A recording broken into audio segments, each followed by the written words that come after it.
Our speaker tonight is Lawrence Barron. Professor Barron is the Abraham Nasatir Chair in Modern Jewish History at San Diego State University. This is a position he's held since 1988. He received his PhD in modern European history from the University of Wisconsin and taught for many years at St. Lawrence University. He is an expert on modern German history and Jewish history, and he is the author, most recently, of the book Projecting the Holocaust into the Present, the Changing Focus of Contemporary Holocaust Cinema. And I just want to read a little bit about from a review of this book.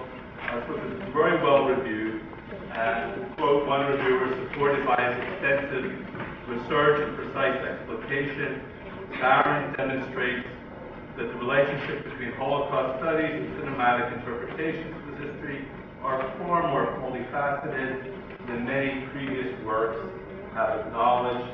He responds to critics who believe only documentary films should be allowed to speak of the Shoah, or to those who feel no representation can be accurate, by developing a measured, carefully constructed argument that movies can and do sustain memory of the Holocaust within contemporary filmmaking patterns.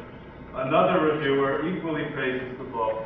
Barron's work on the changing focus of contemporary Holocaust cinema raises the question we scholars and educators must ask ourselves: how do we show the Shoah's relevance to our lives today without trivializing it, or conversely, without turning it into a cultural, political, and historical meta-narrative? Barron's contribution is an excellent example of how to strike that balance by keeping the Holocaust and its representation in contemporary cultural productions accessible to serious inquiry. It's with great pleasure that I welcome to Oregon State University, Lawrence Barron.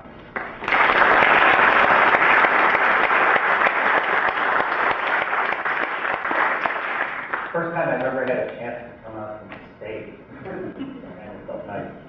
As I said earlier today, for those of you who were here, I had spoken about 5 years ago as part of this event, and either you liked me or I'm a recidivist, but I'm back, and I'm looking forward to talking about this subject tonight. And I want to sort of first thank Paul Copperman and the Holocaust Week Committee for putting this together, and the folks who've been hosting me and driving me back and forth. It's been a nice experience, and it's a beautiful city. Your rhododendron are just amazing.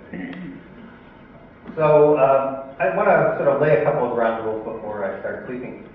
One is I'm going to mention some spoilers, and you're going to see some final scenes of movies, which I can't say. But I often don't use my notes, so it's a trade. Does this go on? I'm going to need more light than that. Yeah. That's good for This doesn't. Oh, there it is. No, it doesn't work. Plugged in.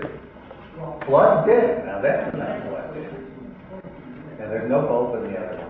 I can move that and sit down here or back there. Or if someone can stay back there. What? I'll get started. All right, so one of the rules is I'm going to mention some spoilers. I never know what people have seen, and I vividly learned that once when I was talking about Titanic and expected everyone in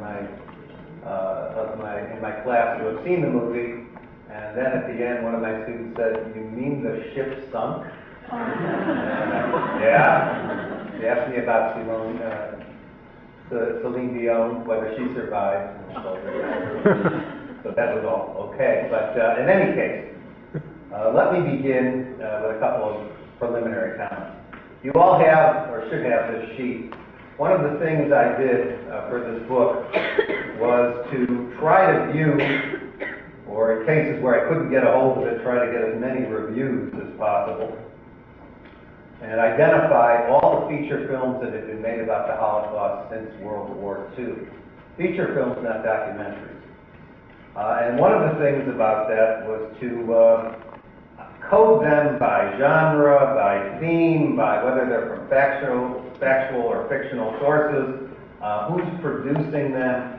Because what I wanted to do is try to study how contemporary Holocaust movies differ, and in order to do that, you have to figure out what they were like before. And one of the surprises, because it's become part of kind of a mantra among Holocaust scholars, particularly after Peter Novick's book, is that no one cared about the Holocaust or made movies about it until the 1960s, and even then they really didn't get interested until the 1980s. And as you'll see, between 1945 and 1949, 44 movies, this is worldwide, were made. And they reflect, movies about the past are really always about how the present understands the past. And so they reflect contemporary understanding. Why are mystery and spy movies so important between 1945 and 1960, for example? And it's because most of these movies are about hunting war criminals. And I gave the example earlier today of the movie The Stranger. Anybody ever here see Orson Welles' The Stranger? 1946 movie, made about 5 months after the Nuremberg trials. And in it, Edward G. Robinson is tracking down a guy who's kind of like Himmler. He's described as the architect of genocide. And the term genocide is only 2 years old. It had only been coined in 1944. So that's fairly remarkable. But what else is remarkable about the movie is he shows clips of the atrocity footage that was used at the Nuremberg trials that had been taken by the liberating troops at the concentration camp. This is 5 months after the trials have ended, and they're in a feature film. Road movies. Why would road movies be important? Many of the movies immediately after the war are about people returning, particularly people returning from camps, displaced persons. The first movie to win an Oscar on a Holocaust theme was the movie The Search. Not exclusively about Jewish displaced children, but Jewish children play a large role in it, and that was 1948. Character movies, but there I mean psychodrama about how people responded to being coming out of POW camps or coming out of concentration camps. And then love stories are always there, and I'll talk about the love stories a little bit later. But just to sort of give you an idea how things change, my argument in the book is that people in Holocaust studies have tended to sort of cloister the Holocaust and say it's different, it's special, it doesn't follow the same rules. And what I try to argue with the book is, no, it's following the same rules as movies in general. There are certain trends happening in cinema, and they're happening in Holocaust movies. So if you look under the 1970s, you'll see the third most typical form of Holocaust film in the 1970s was pornography. And these were movies, the best known of these was one that was an American made, Ilsa, She-Wolf of the SS. I had to watch all these for scientific purposes. But there also were, the Italians for some reason got into making lots of these movies. SS Love Camp. And they all at the beginning, if those of you who know your pornography, contemporary pornography doesn't do this, but it used to be you had to show redeeming social value. So the beginning would be, these kinds of things really happened in concentration camps or something like that. And that was the redeeming social value. But there were some very fine movies that sort of bordered on pornography that came out during this time too. The Night Porter was one of them, about a Holocaust survivor who repeats the sexual abuse she had in the camp when she runs into the man who was her guard. And Seven Beauties, which is one of the first great Holocaust comedies, but which also borders on pornography, and the one scene in which this former pimp and petty crook finds himself in a concentration camp, and the only way he can survive is by making love to a 300-pound woman guard. This is the 1970s. You know, people aren't supposed to be making these movies yet. So that's one of the things points I'm trying to make. So let me start. I'm going to skip. Think of me just as kind of the commercial interruption to film clips, because I'm going to show a bunch tonight. The Holocaust has become synonymous with the most heinous state crimes that a state can commit. It has attained this status gradually and globally, starting with the newsreels of corpses and emaciated survivors of the concentration camp liberated by the Allies at the end of the war, followed by the published, staged, and film versions of the Diary of Anne Frank in the 1950s. That is the most made source. There are so many. There are at least 10 versions of the Diary of Anne Frank, and 3 that appeared in the 1950s. One was a Yugoslavian movie. So that captured people's attention. The trial of Adolf Eichmann in 1961 spun off a whole number of movies about perpetrators, and if you look in the 1970s, all of a sudden movies turn towards perpetrators because of these war crimes trials, though that starts already in the 1960s. These are reflecting contemporary events. And then, of course, NBC's miniseries in 1978, and then Steven Spielberg's Schindler's List, which was singularly the most successful movie. Now, how movies represent the past and present matters in an era when electronic media are displacing the printed page as the primary source of public information. As Jim Collins observes, audiences possess an ever-growing storehouse of images and narratives they see in theaters, watch on television, or view at home on VCRs, DVD, players, and computers. And when you think of this, I don't know how many of you read John Story's wonderful book, From Folk Culture to Popular Culture, but he argues that we have to realize that, with my son, who is not very book literate, but, we sit down and watch Austin Powers, and he can sort of name every scene from a James Bond movie that Austin Powers is referring to. So he's got a literacy, it's just not the literacy I want him to have. Holocaust scholars and survivors have tended to be wary, if not downright dismissive, of feature films trying to accurately portray the decimation of European Jewry. Elie Wiesel maintains, one does not imagine the unimaginable, and in particular, one does not show it on screen. Though I should add, there is a movie version of Elie Wiesel's novel Dawn, which came out in the 1980s, so that's not set in the Holocaust, but he did allow one to be made.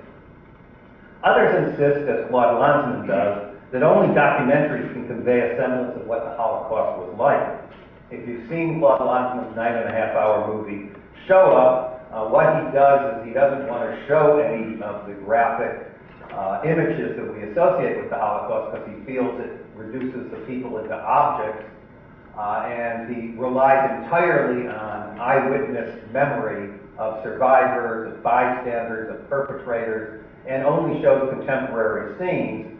And when Schindler's List came out, he said, fiction is a transgression. There are some things that cannot and should not be represented. There are other Holocaust scholars who contend that since the Holocaust destroyed our assumptions of rationality of our public and private choices and the idea of progress, the methods to present it must be a radical break from traditional narratives. And so they talk about creating a cinema that relies entirely on a kind of, if you've seen the movie The Pawnbroker, on the jump cut, on the backflash, on not a linear structure, on multiple structures. Sophie's Choice is another form, a movie like that. The mainstream of Holocaust scholars acknowledge the capacity of feature films to raise public awareness, but distrust depictions of it that deviate from realism.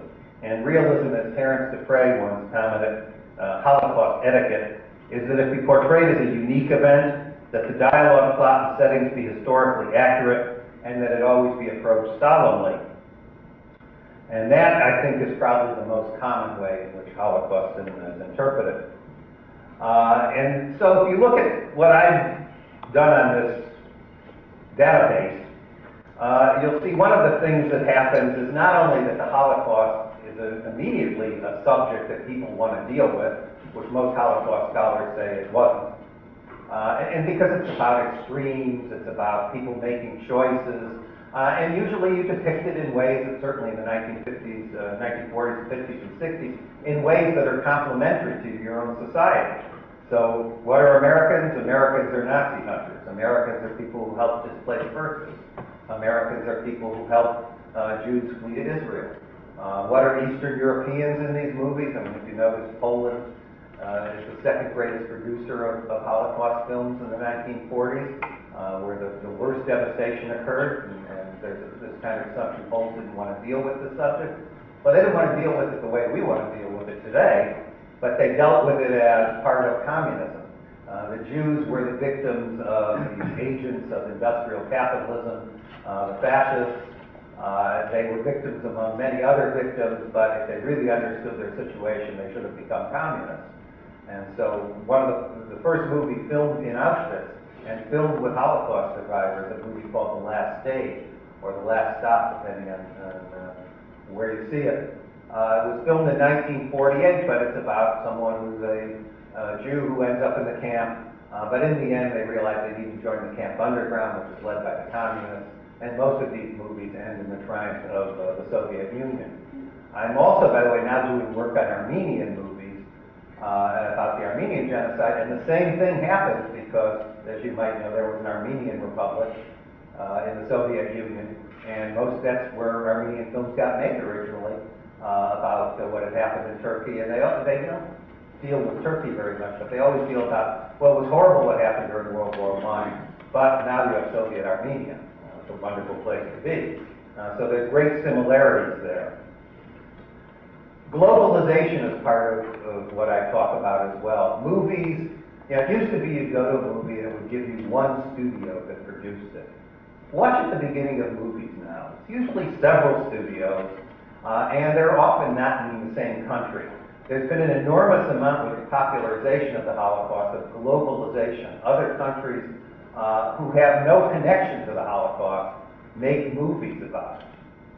And just to give you a sense from my table, since 1990, 31 countries have produced 332 Holocaust movies, and most of them now are docudramas. They are based on factual sources. That wasn't true before NBC's miniseries, which was a docudrama, because the docudrama became the way in which film thought that's how you recapture what happened, is try to create a semblance of the reality, maybe put fictional characters in it, but be as realistic as possible. And that becomes important because many of these movies are made by television. And until the 1970s, television didn't make movies. It relied on live theater, like Playhouse 90 and Armstrong, I'm dating myself here, Armstrong Circle and whatever. And that's, in fact, how the Holocaust originally was produced. The movie Judgment at Nuremberg, for example, was originally a television show on Playhouse 90.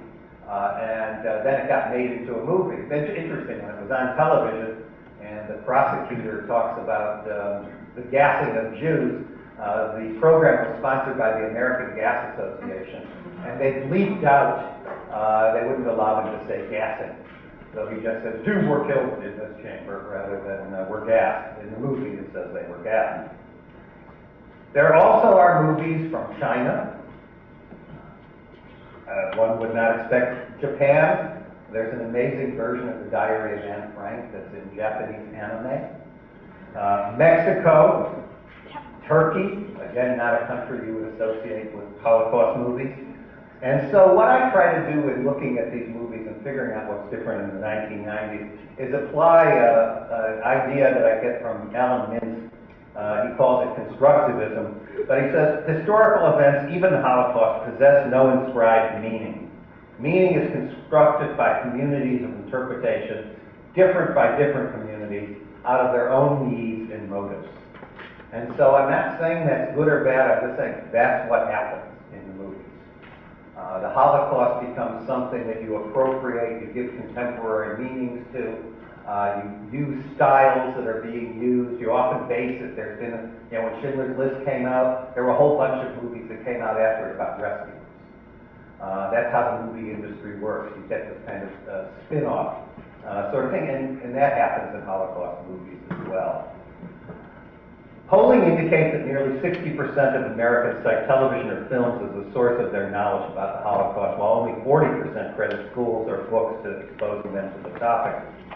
And though it might be nice to think that everyone will take a Holocaust course, those of us who teach it, I always look back and I say, well, we get about 250 students per year in a school that has 35,000, so I've touched the lives of maybe 1,000 students out of 35,000 at the end. It's a very labor-intensive process. Movies aren't. I concur with Robert Rosenstrom's recognition that even feature films about history, which simplify its complexity, personify collective forces as individuals, and invent dialogue and incidents to enhance the coherence and drama of their stories, are not inherently bad history, but rather the post-literate equivalent of the pre-literate way of dealing with the past, namely through performed storytelling, which is what history used to be before its professionalization, at least much of history, oral history. Since the numbers of Holocaust survivors are dwindling, motion pictures assume a greater importance as what Alison Landsberg has called prosthetic memories. They function like artificial limbs, marking a trauma, enabling us to touch a past we have never endured, and possessing the potential to generate empathy and an ethical relationship to the victims. And there's another one, Gary Weissman has written a book on witnessing the Holocaust, in which he talks about we're all basically non-witnesses now. However we're going to learn about the Holocaust, it's going to be mediated by someone or something or some media who are going to make a selection, even if it's historians, of what facts are presented, what interpretations, and movies do the same thing. So what I'm going to do tonight then is look at a number of sort of representative movies that are typical of some of the trends that I found. I can't cover them all, and I probably am trying to cover too many. But what's the way that most people learn about history? It isn't through history books. It's usually, in fact, I know this for a fact. As historians, we're the only discipline that has its own channel. But if you watch the History Channel, you will realize it's biography. That's what people are interested in. And that goes everything against the Holocaust, because the Holocaust is this collective and personal event. But most of the movies for the last 2 decades have been biographies.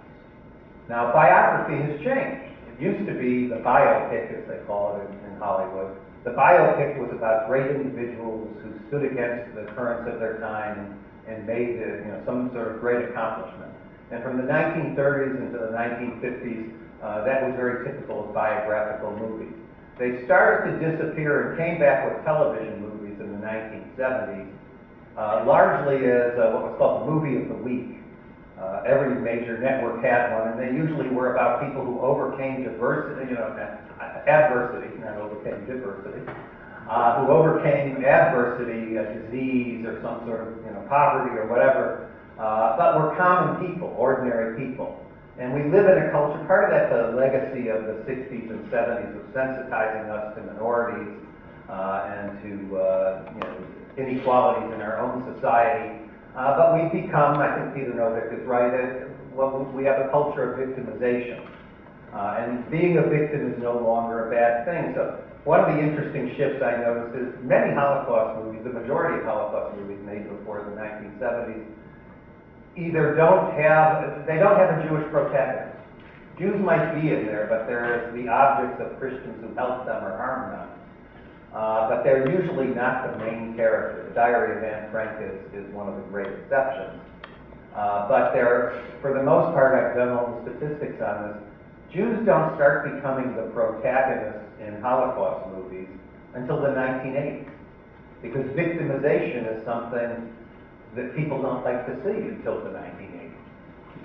I think there's a general trend occurring there. And so biographies have emerged, and they emerged as part of after the showing of NBC's Holocaust, you have all these movies in the 1980s which were biographies that appeared on television.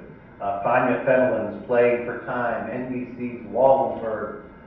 There was one on Simon Wiesenthal. There was another one on the Nazi hunter, whose name was the German Nazi hunter, not Wiesenthal, the woman in Germany. And there's this movie after movie about people, individuals who in one way or another are affected by the Holocaust.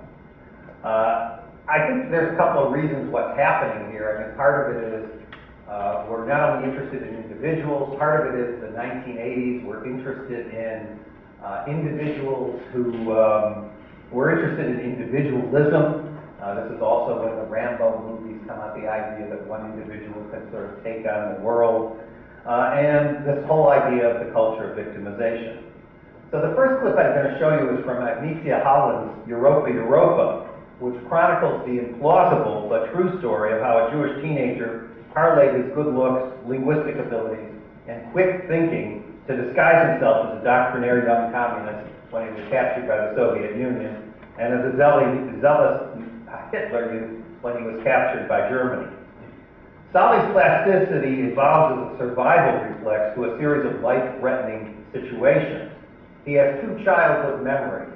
One, he remembers being circumcised, which fortunately I don't remember. And second, he remembers Kristallnacht, and the Germans killed his sister. He was taking a bath when that happened. It was unheroic, if you can imagine. Jumped out of the bath and was nude, ended up hiding in a barrel, and the only coat he could find to wear back to his house was a Gestapo leather jacket with a Nazi armband. And he walks in, his parents are mourning the death of his sister, and he's wearing a Nazi uniform.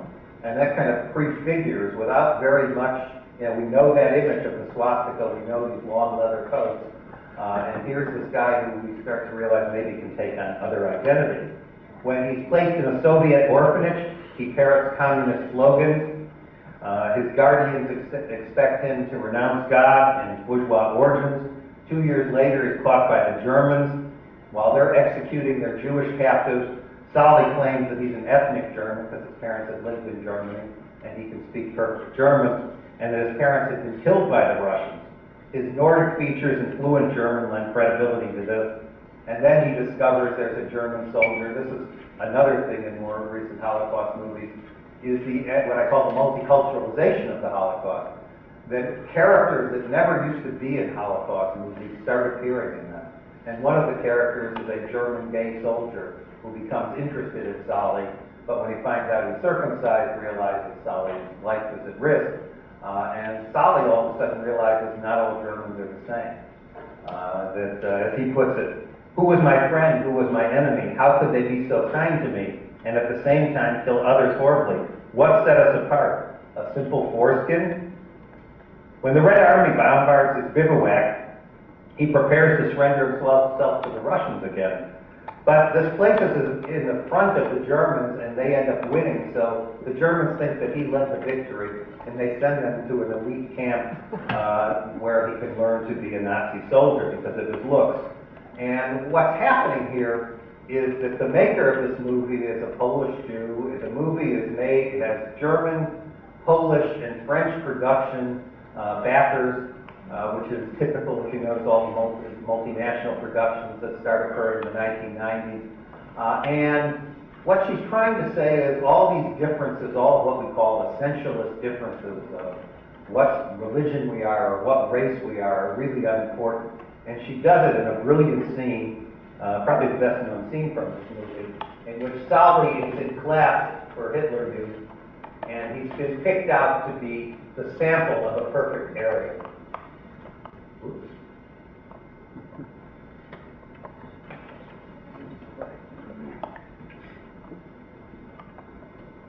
Yeah, it's not doing what it's supposed to do. I'm going to go with the scene stuff. Ah, there we go.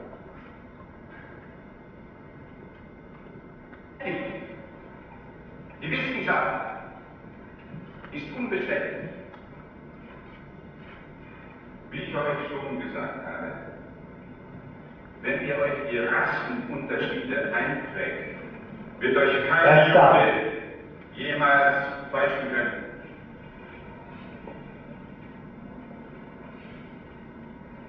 Peters,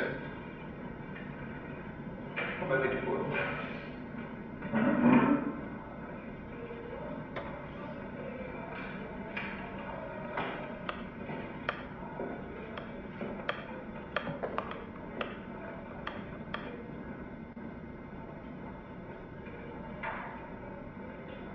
The Nazis believed that you could measure what they call the facial angle and the cranial angle. You'll see them do a caliper, and it would show your racial origins.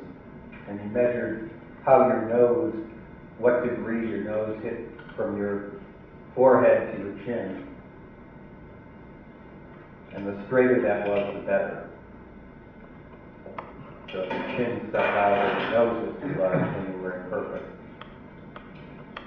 There's the caliper.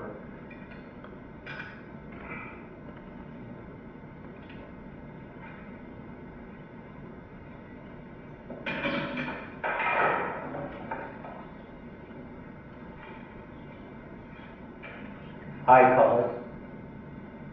Jetzt die Augen.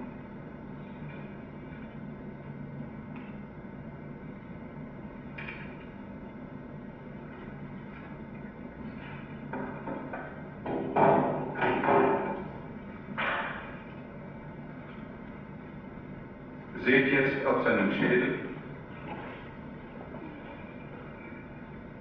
seine Stirn, sein Profil.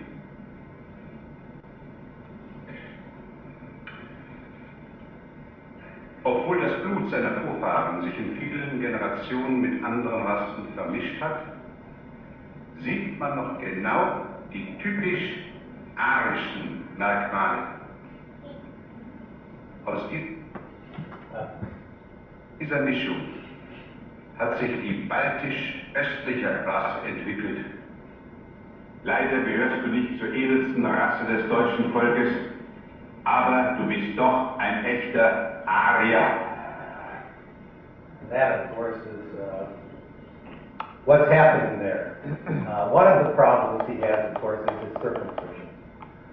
That he can't hide. And a young girl a teenage girl, who is an ardent Nazi and a member of the German Girls League, falls in love with him and definitely wants to bear children with this perfect Aryan for the Führer, for Hitler, and wants to seduce him. And he literally can't afford his penis falling into enemy hands. And so he ends up, telling her no. He tries to reverse it. But in the end, when he's captured by the Russians, they think that he's German, and they're ready to kill him. And finally someone says, lower his pants. They lower his pants, they realize he's Jewish, that his story that he told them is true. He runs into his brother, which is not a historical fact, it's added. He met his brother about a year later. But together in one of the final scenes, they urinate in the snow, exposing their circumcised penises to the world. And then at the end, they sing, he actually lives in Israel, so he comes back at the end and sings a song which means how wonderful it is to be together in Hebrew. And as he does that, he's alluding to a scene in Shoah in which a singer is brought back to a Polish village. And one of the things that Holland has said is she wanted to prove, quote, that fictional means can serve a Holocaust story just as well as Lanzmann's painstaking and long-winded devotion to documentary real time. Europa mocks ethnic, ideological, and theological boundaries. It mocks the biological determinism of the Nazis and the Marxist materialism of the Soviets. And this, by the way, is another sort of feature of Holocaust movies since the 1990s. Up until this time, after 1948, you weren't supposed to make movies about Jewish suffering in Eastern Europe. The Soviets didn't like it. They made them, but usually whenever there's movies being made in Eastern Bloc countries about Jews, they're usually a kind of coded protest against Soviet oppression. Like a movie, The Shop on Main Street, 1967, and it's kind of a forerunner, really, of what happens in Czechoslovakia in 1967. 66, 67, 68. And if you look at Eastern European movies since then, movies like Sunshine, Zellery, Divided We Fall, they all have, right when they're supposed to end and the Jews are liberated where they used to end, now they go on another 20 or 30 minutes and you see what bastards the Soviets were. So it's kind of an interesting, again, this is something that's reflecting how the Holocaust gets perceived, that the people who lived under Soviet domination who weren't Jewish, they perceive it as this is just as much being a victim as it was for the Jews. Europa's multicultural message, multicultural, multinational origins, and synthesis of comic, sensual, and violent elements heard its reception in reunified Germany. The German Film Commission refused to nominate it for an Oscar, to go as a foreign film, because it was co-produced with French and Polish studios and too trashy. But when it came to the United States, it attracted large audiences, won the Golden Globe Award for Best Foreign Film. The trailer described it as an unbelievable epic of survival, an incredible adventure, a realistic drama with ironic humor. And you can go to websites today. There's a website called Teach with Movies, for example, which recommends it not only for studying it about the Holocaust, but for studying it about the pact that Hitler made with Stalin, because it has scenes alluding to that. So the reception of movies, I mean, it should be an obvious thing, but it isn't, depends on the gender, nationality, and politics of its audience. And what can be a great success in one place could be a total failure in another, or has to be remade for a different national market. Schindler's List, for example, has a different ending in Israel than it had in the United States. They changed the theme music because the Israelis would know that that theme music was written after the Holocaust. Jerusalem of Gold, and they went to a melody that was based on the lyrics of someone who died in the Holocaust instead, Eli Eli. Now think about Schindler's List, which holds the distinction of being the most popular Holocaust film ever. The drama inherent in non-Jews defending Jewish victims against the Third Reich is a recurring plot line in films since the end of World War II. American directors found rescue stories upbeat and profitable, whereas filmmakers from Germany and its allies used this scenario to dissociate ordinary citizens from the crimes of their leaders. For example, there's a whole series of films in the late 40s and early 50s made in West Germany about Germans who helped Jews, with very little on what happened to the, what other Germans did, which is these people were helping Jews. And usually the people who help Jews are idealized. Whether we've learned about rescuers from the Diary of Anne Frank, why do these people do these wonderful things for us? Some of you might know the movie Conspiracy of Hearts, which was about nuns who rescued Jews. An early movie, originally a TV show, that became a British movie. Or maybe many of you know Corrie ten Boom's The Hiding Place, which is an evangelical movie about the Holocaust, about an evangelical Christian who helped Jews and then had her faith tested by being in the concentration camps and emerged stronger and became really the first great Christian blockbuster. Before Mel Gibson ever thought of marketing a film through churches, it was done by Billy Graham in the 1970s for The Hiding Place. But think of what a hero means. What a hero means changes. So for me, I got involved in Holocaust studies in the late 70s, early 1980s, and if you would have asked any of us who was the greatest rescuer of Jews, the answer was clear. It was Raoul Wallenberg.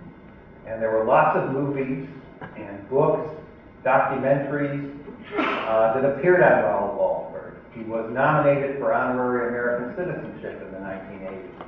Ronald Reagan gave a famous speech in defense of him because he was also a good hero at that time, because not only had he helped Jews against the Germans in Hungary towards the end of the war, but he got arrested by the Soviets and disappeared into the Gulag, and so he was a good symbol of the evil of empire. And Ronald Reagan never could mention Raoul Wallenberg fight against the Nazis without mentioning how terrible the Russians were. Now this is all sort of contemporary politics. Things shift in the 1990s, and Spielberg's film is not the first one. There are earlier rescuer films that are about ambiguously moral people. They're not the people that you would think would be rescuing Jews. And there's a general trend. Some of you may know the Dustin Hoffman movie Hero, which is about a sleazeball who just got out of prison. He's a terrible guy, and he sees a plane crash, and he doesn't even know why. He rushes into the plane and saves people. But then he doesn't want anyone to know because he's breaking parole. And someone else claims that he was him to get a reward, and then he emerges, and he's just a terrible person. But at the end of the movie, someone's being mugged, and he goes and he doesn't know why. Or if you think of Clint Eastwood's The Unforgiven, you don't have that Western hero anymore. This is a much more morally ambiguous person. Schindler's List is in that mold. And Spielberg was aware of it. And it's not a new mold. I mean, we know it from Casablanca and The Magnificent Seven, and The Sting, and a whole range of movies where we have criminals who, in the process of helping, being paid to help someone, end up helping them because they see their cause as just. They start attaching to the African Queen would be another movie I'd put in that category. Schindler's List falls into that category. But what's remarkable about Schindler's List is even though it's a rescuer movie, and many people say, how can you make a movie about the Holocaust and have it focus on a German who's a good guy? Things have changed. By the 1990s, you didn't make a movie like you made The Diary of Anne Frank, where in The Diary of Anne Frank, you have one scene where Anne has a nightmare, and she sees one of her friends in a concentration camp. And it lasts, it's actually taken from that Polish film I told you, the clip from that 1948 Polish film that was made in Auschwitz, and it's on screen maybe 30 seconds. I watch movies with clippers. I time scenes. I drive my wife nuts. I'm anal retentive. Whatever. But I really, I want to know what's important to the director. And when a director puts 21 scenes of people being shot, killed, one of which is 22 minutes long, burned, then you know that the Holocaust is part of this subject. That this isn't, that what makes Schindler amazing is that he helps when everyone else is killed. And the other thing is this sort of parallel structure of the movie. That Schindler is really kind of the twin brother of Amon Goeth. In fact, that picture you have for the poster. But there's a great scene early in the movie. Amon Goeth is the Nazi killer, but he's a womanizer like Schindler. He loves to party like Schindler, and they think they're on the same side.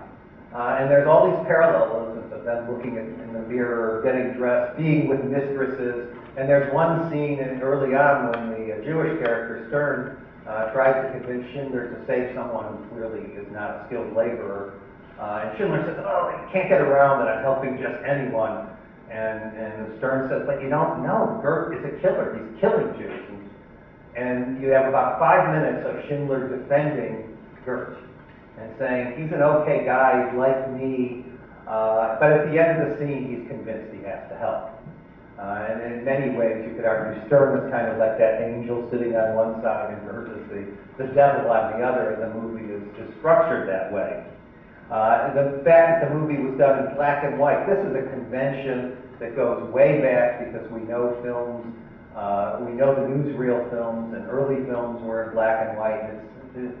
Spielberg said, well, it has to be that, it's really authentic.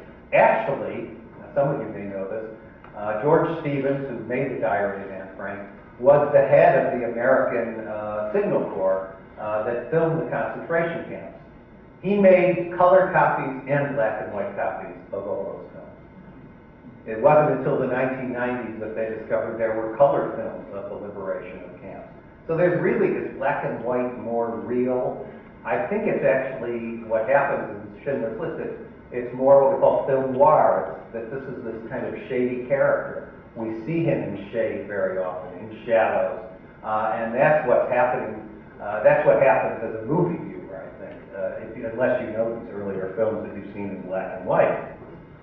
But I want to show you the scene that everyone knows from this movie, which is Schindler finally realizing the extent of the genocide. That this isn't just about killing some, useless laborers, that the Nazis are out to kill everyone. But you have a problem when you show lots of killing on a mass scale, and it's that you lose the perspective of the individual. And movie makers need to, they need you to identify with someone. They need you to put a face on mass death. And so that's what happens in Schindler's List when he's overlooking the city and sees this remarkable sight.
Scene, but that girl in the red coat becomes the destruction of innocence, the fact that that life is cut short. Later on, we see her on a cart. She's dead. She disappears from the movie for most of the thing, and then later on, we see her carted away. And so that's one way in which you can show mass death and yet keep it very personal. Because often when you try to do that, some of you may have seen this movie, The Gray Zone, which I like, which shows mass death, but it's so overwhelming, it's really hard to identify with anyone in the movie. Here, you're able to do it. German movies. It used to be, there was a long period when German movies were apologetic. You know, most Germans didn't support Hitler. You know, Hitler's craziness. One of the first German films, East German films, talked about Nazism as a capitalist problem. But West German films talked about this kind of aberration, and the good Germans did something different. And in the 1970s and 1980s, there was a shift to looking at German culpability. But in the 1990s, with Germany being unified, and one of the first responses to that unification, which was mass unemployment of those who lived in East Germany, and the high cost of paying for that, there was a sharp rise in neo-Nazism. And one of the things German filmmakers wanted to show was that Germany could be a multicultural society. And it was not because of Jews per se, though Jews were starting to move in from the former Soviet Union, but it was largely because of Turkish workers from other parts of the European Union, from Arab countries. And so you get a series of what are called heritage films. They're still occurring. Some of you may have seen Rosenstrasse or Nowhere in Africa. But they're about the fact that Jews were part of German history, part of German culture, had relationships with Germans. And rather than just being apologetic, what happens is these relationships are usually destroyed, or the people have to leave, as in Nowhere in Africa. But another thing that happens in these films, and they're often about love relationships. Love movies are very important, romantic movies, in Holocaust, because they're almost always about a Jew and a Gentile being in love or being friends, or if you've seen the movie The Harmonists, a group of Jews and a group of Gentiles who form, in that case, a singing group, and then it gets broken up by the Nazis. And they have to leave. So it's a sad ending. But recent love stories have gone a bit further than that. We now live in a multicultural society, and we've learned a lot more about other victims of the Nazis, homosexuals, gypsies. And so we have a sort of spate of movies that have come out in the 1990s, since the beginning of the current decade, that are about homosexual relationships. Or some of you may have seen The Man Who Cried with John Turturro and Kate Winslet and Johnny Depp. And Johnny Depp plays his gypsy character, and he falls in love with a Jewish character, but in the end, he's the one who gets deported. She escapes. And the movie I like best of this is a movie called Aimee and Jaguar. Aimee and Jaguar is about a relationship between a Jewish woman who's hiding and trying to escape being caught, and a German woman who's a housewife, pro-Nazi, kind of a trampoline for every man who steps all over her, including her husband. And Aimee falls in love with her. In this, Aimee is Lily, and a woman by the name of Felice is a Jaguar, and Felice is the Jewish woman. And in this movie, what happens? You know, some people said, well, but you know, in the end, Jaguar or Felice is taken away. She dies, and who really suffers? The German woman. So it's really about German victimization. And you'll see that at the beginning of this scene, those of you who've seen the movie Downfall, for example. Movies, especially since 2000, German movies, have tended to stress the victimization of Germans in the bombings. And that's the beginning of this scene. They're all going down to the bomb shelter. But look at what the Jewish character faces when she comes up.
One of the things I found, it didn't surprise me because I think people were aware of it, is comedies became the third most popular genre of Holocaust movies in the 1990s, and have remained that. So pretty much, that still continues. Now, why comedy? Comedy has always been in Holocaust movies. Take it back to Charlie Chaplin's The Great Dictator. Satire, making fun of the oppressor, but also showing how the victims evade, outwit. Famous movie, Me and the Colonel, from 1958, the Danny Kaye movie. This was a sort of typical comedy. Then we had those ones in the 70s that bordered about pornography, the one I described before. And then all of a sudden, when the docudrama rises, comedies drop as the percentage of Holocaust movies. But they start rising up in the 1990s. And what I think is happening is, one, there's a reaction. Realism can only take you so far.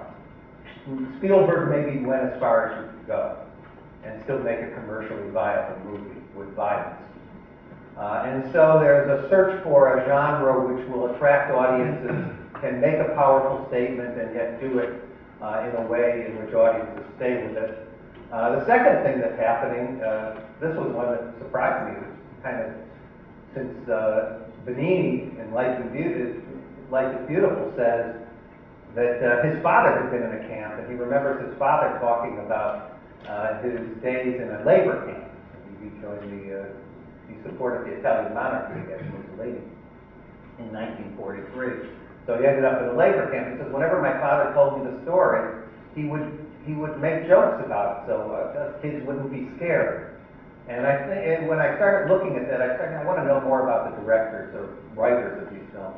And I found out about 2/3 of them were children of survivors, or were people who grew up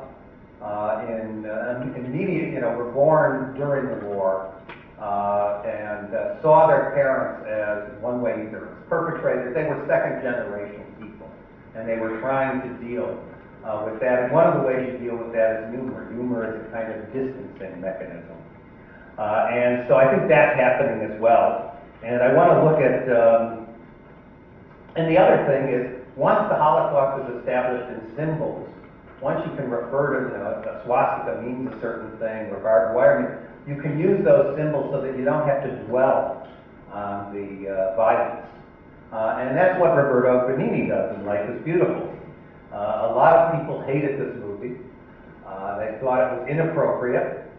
And if you do think it's inappropriate, there's a good Jewish version with Train of Life, which I think is actually a better movie, which is kind of like Fiddler on the Roof meets Auschwitz, the only way to describe it. But these movies are based on one central theme, and that is, how do you make a comedy about the Holocaust? It's about a lie. Train of Life is about a lie. It's about the Jews deporting themselves in a train and fooling the Germans. But it turns out at the end, it's a lie. The guy is making up the story because he's in a concentration camp. Benigni's movie is about a lie. The lie he tells his son to protect him from what's really going on in the concentration camps. Jacob the Liar, which was based on an earlier movie, is about a lie in which Jacob lies about having a radio and reports that the Russian front is near because it raises the spirits and the morale of the ghetto. Life is Beautiful almost seems like two movies, but for me, realism is one thing, but if a movie announces to you at the beginning, this is a fable, and plays on coincidences that you know aren't realistic, even in the camp it's done almost in a comic kind of way. The labor that Guido does, that the Benigni character does, is lifting anvils, as if this is a Roadrunner movie. So we know that this is comedy from the beginning. But there's a lot of realism that enters in. The first and the last scenes are actually the same scene. Most people don't realize. But when the boy narrates, this is a fable, and you see the father, he's in kind of a fog and he's carrying his son. That's the scene later on in the movie, the concentration camp, where Guido discovers all the bodies and realizes that he has to protect his son even more. And throughout the movie, in the beginning, there's early indications. The first scene you see is uncle. His uncle's been beat up by fascists. And it goes on and on. There's these little sorts of hints in the first half that become then the primary text in the second half, which is filmed in much darker colors, and Guido tries really hard to convince his son that this is all a game. And when he goes to the camp, initially his son listens to him. By the end, his son doesn't believe him very much, and Guido tries even harder to make sense of stories that they're burning people or doing this. Well, this is a great scene in which Guido becomes the translator, and it's funny, we don't need to know the German, because we know what the Nazis would have said, and we know what this guy's probably saying, but we know Guido's translation is totally off the wall.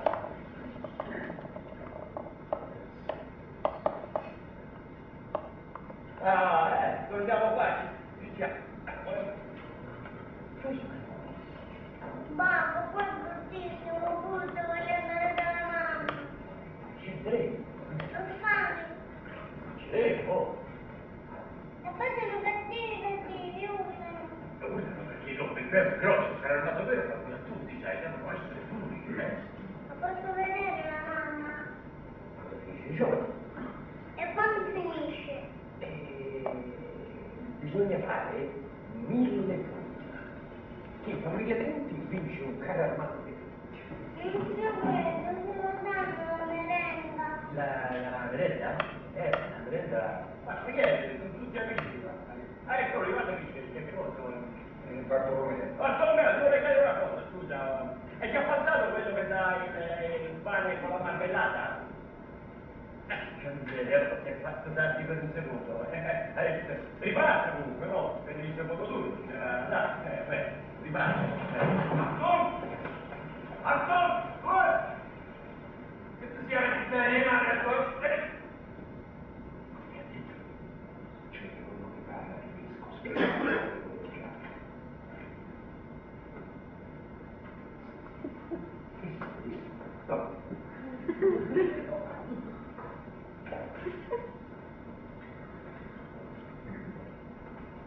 Alles klar, ich sage das noch einmal.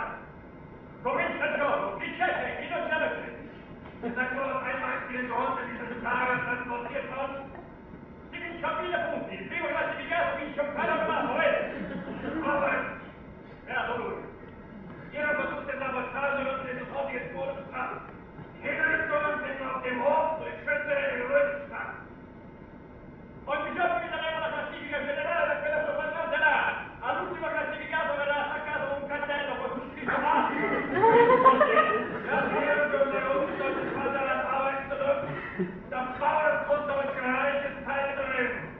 Noi facciamo la parte di quelli cattivi che urlano. Chi ha paura perde punti. Drei Grundregeln solltet ihr nie vergessen. Erstens, versuche nicht zu fliehen. Zweitens, folge jeder Befehl oder Fragen. Drittens, jeder Versuch eines Aufstandes wird mit dem Tod des Erregten bestraft. Ist das klar? In 3 casi si perdono tutti i punti. Li perdono 1. Quelli che si mettono a piangere. 2. Quelli che vogliono vedere la mamma. 3. Quelli che hanno fame e vogliono una merendina. Scordatela!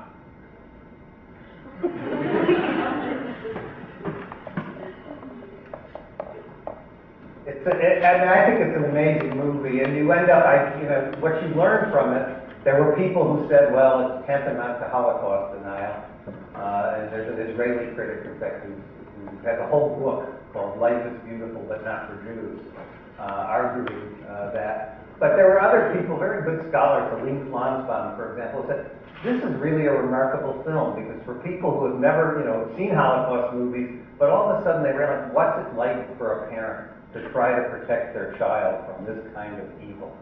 And what are the lengths you'll go to? And as you know, in the movie, he gets shot in the end. The son thinks he's won, but his father has died, and his final comment is, this is the sacrifice my father made for me. So he bookends it, and I think it works, but again, comedy is a matter of taste. Another trend I found, again, not surprising, is that children's movies are the 4th most popular kind of movie made about the Holocaust now. And it's the product really of the movie industry supplying the demands of the educational industry. If you make the Holocaust part of the curriculum, which it starts to become in the 80s and 90s, then you have a need for age-appropriate materials. And in the 1980s, you start getting the rise of lots of children's novels and short books about the Holocaust. And in the 1990s, you start getting movies about them. This is a Kirsten Dunst movie. Any of you seen The Devil's Arithmetic? A couple. The Devil's Arithmetic, produced by Dustin Hoffman and Mimi Rogers, and it's based on what is one of the most popular books for children on the Holocaust, The Devil's Arithmetic. It's about a contemporary, how do you do this for kids? You use the same techniques. What do kids like? They like buddy stories, they like time travel stories, they like stories about how they can outwit, and all of those kinds of movies, outwit someone or navigate, challenges, and that's what Holocaust movies for children are about. This one is about a time travel story, and you have this typical teenage girl living in the suburbs who doesn't want to know anything of the fact that her grandparents and aunt were Holocaust survivors, goes to a Seder, and at that Seder, you can see the numbers on their arms. There's kind of this link of Jewish tradition between being a slave in Egypt and being in a concentration camp. And then they ask her to open the door for the prophet Elijah. She does, and when she does, there's a flash of light in the wind, and she is back in 1942 in Poland, and she's become the girl who she was named after, who died in the Holocaust. And she meets her aunt as a child, who at that time her name is Rivka. She eventually changes it, and then it goes through all the terrible things that happen in the concentration camp. But what makes it a kid's movie is it's got this sort of disconnect of time. So there's kind of these comments that are almost like from Back to the Future that she makes. That, she tells all these Orthodox Jews who were in prison with her, who were in the camp. She says, "Oh, when you get to America, you'll all eat cheeseburgers." And then she realized, no veggie burgers. And she tells them the plots of movies. And one of the movies she focuses on is The Wizard of Oz, and how the Wicked Witch of the West is going to get it, and how the lion is really a coward representing Hitler. And then finally it comes to where the Germans pick her cousin Rivka to die in the gas chamber. She exchanges hats with Rivka because Rivka tells her before that she's going to change her name to Ava, and that's the name of her aunt, so she finally figures out who she is. And so she goes in place of her aunt to die in the gas chamber. Believe it or not, Dustin Hoffman was influential enough to get this movie a PG rating, though just on the basis of this scene, it doesn't deserve it.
The Wizard of Oz. Dorothy's Awakening. Didn't I say it wasn't serious? You drank too much wine,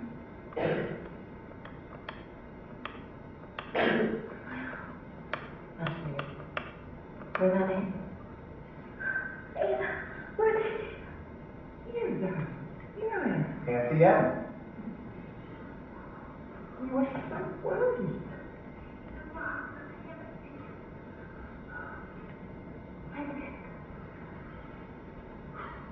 There's no reason why Kirsten Dunst should know her name, her real name.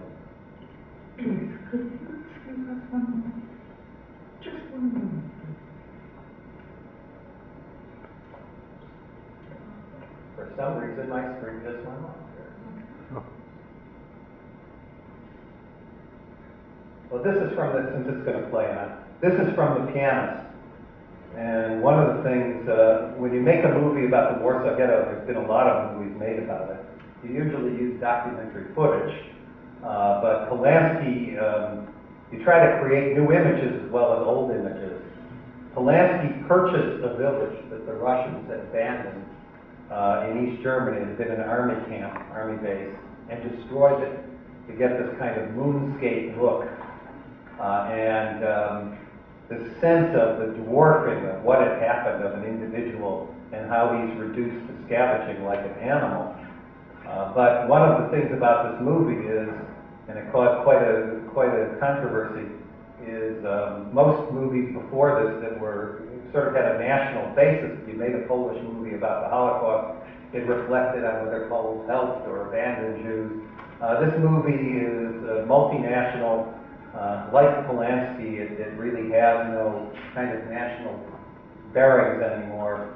And so the movie comes off much more as here it is, reduced like an animal thrown through a hole in the wall. Has no kind of ethnic sense. Now this is an example of contemporary use of the Holocaust. This is my actual.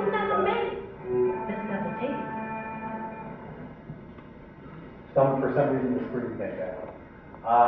One of the things that I talk about in my book is about the Holocaust has become so familiar that it ends up appearing in popular culture. And I mean, I watch movies with my son, and I've been seeing this now for the last 7 or 8 years, since he was 5, that the Holocaust is referenced in all sorts of places that you wouldn't expect. The Lion King, the famous scene of the hyenas marching in front of the evil lion, the evil brother, is right out of Triumph of the Will.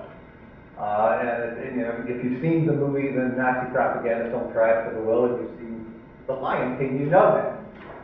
And so one of the things I started looking at was looking at how popular culture appropriates the Holocaust. And the movie that attracted the most attention for me was X-Men. And so I have a section in my book about X-Men. But the thing that seems to attract most people is The Diary of Anne Frank. How many of you saw Freedom Riders when it was out with Hilary Swank? The Diary of Anne Frank becomes this kind of thing that draws out kids living in the inner city. And so I found a movie that surprised me a lot. It's the first rap Holocaust movie. And it's about this black girl, and I'll let it go. Right. Let it run. For the sick and the medicated, I'm here to improve my skills from less to better knowledge. This is an I Amsterdam. learned from my pops that life is never promised. Okay. What? You want a piece of me? Is that what you want? I said check it. Oops, sorry. Ist objektiv. Not what we wanted. Die Wissenschaft ist unbeschränkt. Wie ich euch schon gesagt habe, wenn ihr euch die Rassenunterschiede ein... I can get us back there. I think. Sorry. Wird euch... Wie schlagen?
Sorry about the sound, but he's saying he wants her to read it.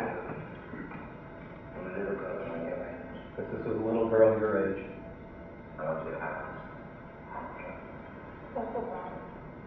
Wednesday, April 4th, 1944. I want to go on living even after my death. And this is why I'm so grateful to God for giving me this gift.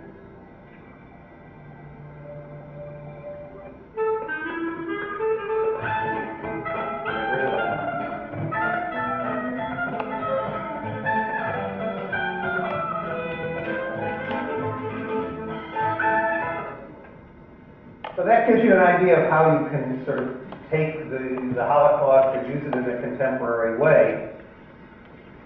Today's filmmakers assume that the events and images of the Holocaust resonate with American audiences. They allude to the Jewish genocide to comment on contemporary manifestations of racial and social problems. Analyzing Holocaust memorials, James Young asserts that the motives for memory of the Holocaust are as mixed as the population at large. The reasons various, lofty and cynical, practical and aesthetic, and they change with every generation. His insight applies to how popular memory of the Holocaust is constantly being reconstituted. To be sure, many directors and studios exploit and trivialize the Holocaust to preach platitudes with formulaic stories. But the best films project this horrific past into the present through emotionally moving narratives, empathic characters, relevant themes, and novel images that illuminate our hearts and minds, as well as the silver screen. Thank you.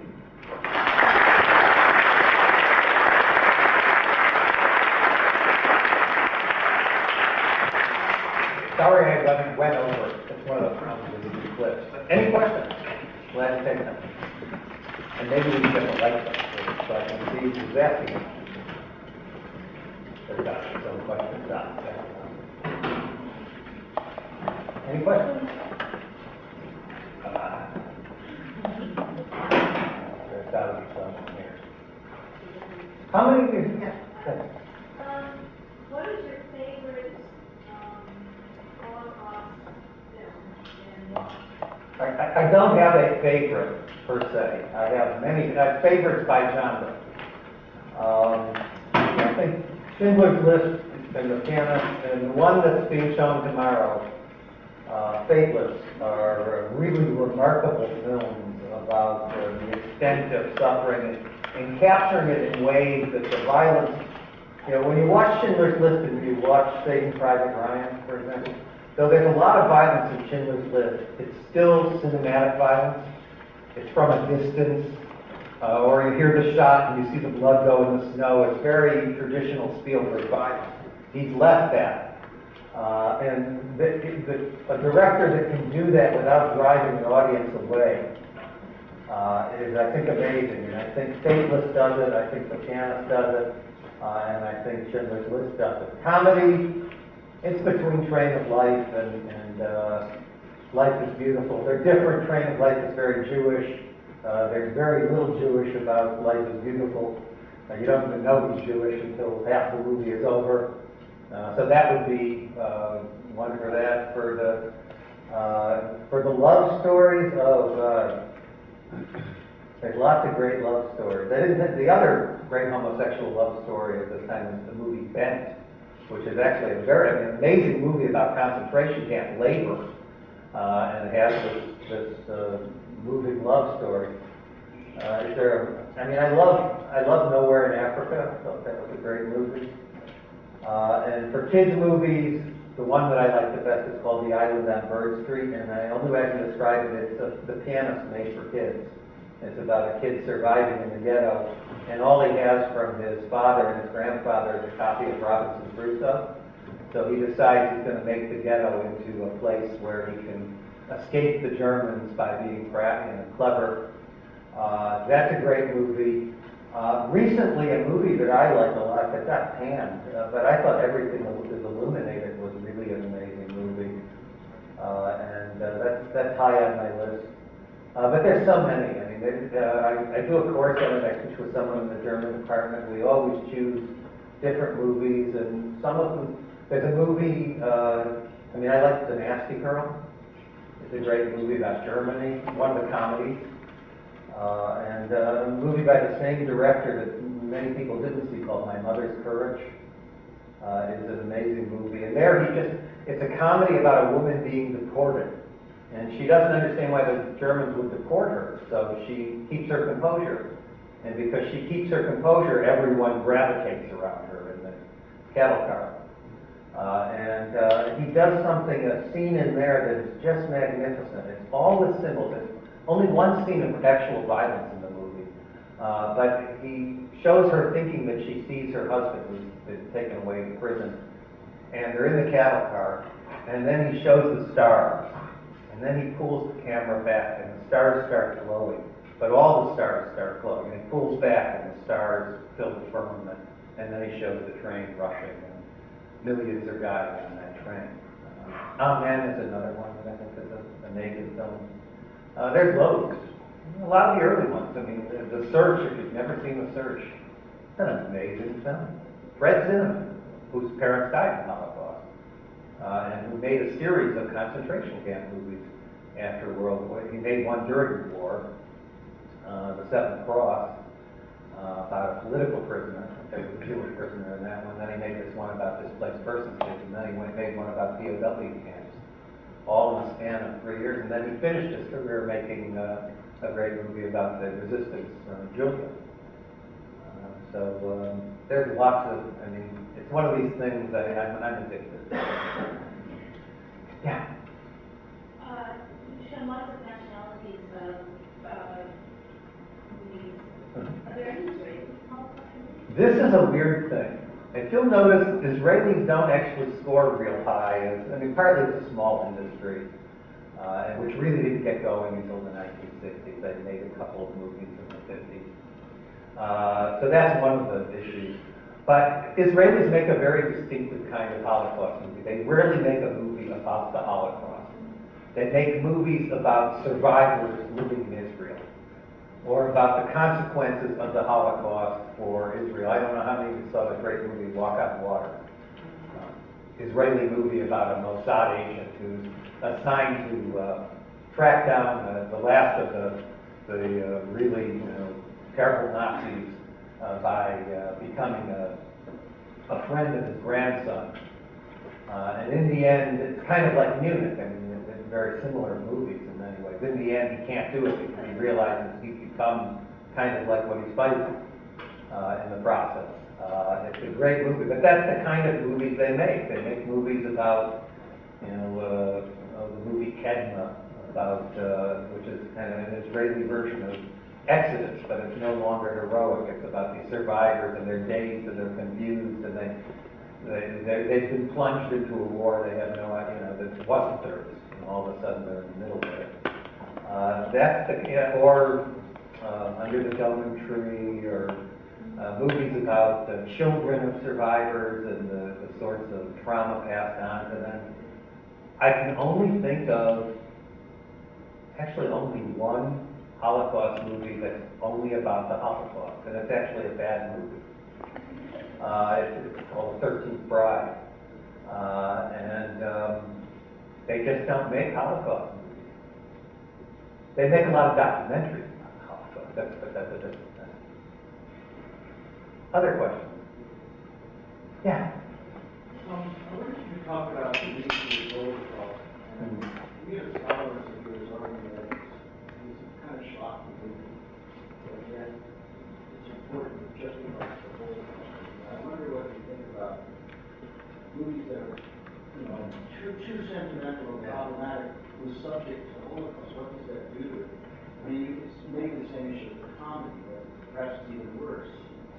Well, I mean, you can play the Holocaust for sentiment. I think one of the things that directors like Spielberg, but more so Polanski, have learned is the material is so powerful. I mean, a lot of critics of The Pianist say it's too detached, but that's what he wanted to show. This guy's a spectator, and is witnessing all this, and we have to imagine his emotions.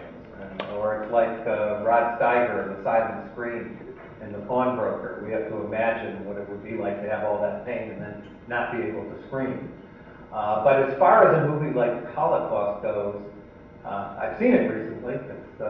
It's a very important movie. I mean, it was seen by over 100 million Americans. This was really before the Holocaust had become sort of a household word.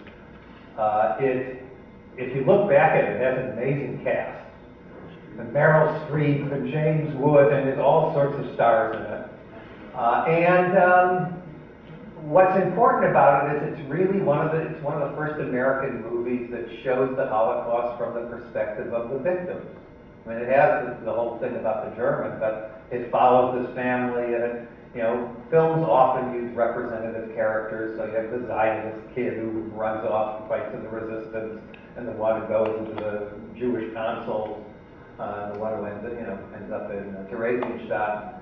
But it's, I think it did more for Holocaust education than probably anything except Schindler's List. It put it on the agenda. Carter, only about 3 or 4 weeks after it screened, created the National Holocaust Commission. In Germany, which was on the verge of voting to abolish the statute of limitations, which on murder had this vote, it had extended the statute of limitations for 20 years so you could prosecute Nazi war criminals, but it wanted to end that extension, and all the public opinion polls and all the polls of legislators showed that they were going to basically stop there and prosecutions weren't going to occur. The movie showed in Germany, and the German legislature voted to abolish the statute of limitations so that prosecutions could continue.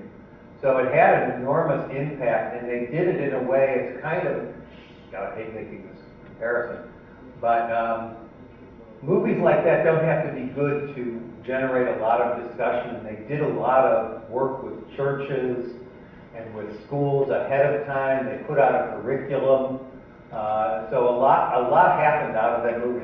The comparison I was going to make is with The Passion, which I have reservations about, to say the least. But I use it in my class because it creates all sorts of interesting things. If you show what a passion play is like, it explains a lot about anti-Semitism. Then I have my students look at a Bible concordance and look at the different books, the different Gospels, and they'll see that, Gibson is picking and choosing. And he seems to be picking the most negative connotations that you don't find in one book. You only find the curse on all the Jews in Matthew. He includes that. But then he includes other things that are negative from, Mark and Luke. So he's making selections. Other Gospels only say the Pharisees, they don't use the Jews in the sort of general pejorative term. So I find movies like that can be very useful. The movies, I'm trying to think of something I hated. I saw a lot of movies about the Holocaust. I mean, there just are a lot of really, these pornographic ones are really terrible. You can't imagine how bad they are. And yet they have a cult following. I mean, you go to the website and look up Ilse, the she-wolf of the SS, and you'll find like about 100 websites that are dedicated to the memory of Ilse. But there's a lot of bad movies that make, very far-fetched things. If they set, for me, a movie sets the tone. If a movie says this is a docudrama, and then is very realistic, does a good job at that, then it's a good movie. If it says it's a docudrama and it changes facts in a way that literally change the story, then it bothers me. If you say a movie is a comedy and you show in all sorts of ways it's a comedy from the beginning, then I don't expect it to be realistic, and I'm looking for something different there. And so it all depends on what they set up to show. And often, a good example, here's a terrible movie. Jacob the Liar, the Robin Williams Jacob the Liar, is really pretty bad. And it's bad not because the story isn't engrossing. The East German version actually was the only East German movie ever to be nominated for Best Foreign Film. It's really a good film. This one's bad. And why is it bad? All you have to look at the beginning. Robin Williams produced it. And it's not that Robin Williams isn't brilliant, a brilliant comedian. It's just that humor, his humor doesn't fit with that character. If you see the original or read the novel it's based on, it's very ironic humor.